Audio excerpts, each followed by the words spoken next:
హెచ్చరిక: సోషల్ మీడియాలో మీ అభిప్రాయాన్ని వ్యక్తపరిచినందుకు ఎవరినీ అరెస్టు చేయలేరు, ఎలాంటి కేసులు పెట్టలేరు. ఇది భారతదేశ సుప్రీంకోర్టు ఇచ్చిన స్పష్టమైన ఆజ్ఞ. మార్చి 2015 24న సుప్రీంకోర్టు ఐటీ చట్టంలోని సెక్షన్ 66ను రద్దు చేసింది. అయితే నేడు కూడా కొంతమంది పోలీసు అధికారులు రాజకీయం పశువుల చేతిలో బొమ్మల్లా మారిపోయారు. వారు తామేం చేస్తున్నామో తెలియని తోకతెగిన పావలల్లా క్రిమినల్స్ కు కత్తులు పట్టే పనిలో పడ్డారు.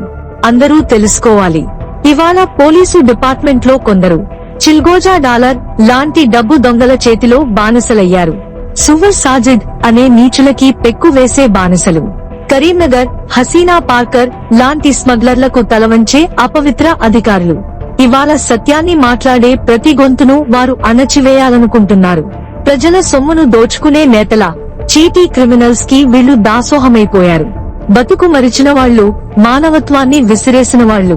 మీపై వేల మంది పోలీసులు దాడి చేసినా, మీ గొంతును ముయించేందుకు వేధించేందుకు బోగస్ కేసులు పెట్టినా, ఈ సుప్రీంకోర్టు ఆర్డర్ మీకు తలవంచనిది, తలదించనిది, పరిరక్షణ గుద్దుగాయలా ఉంటుంది. మీకు న్యాయం కోరే హక్కు ఉంది.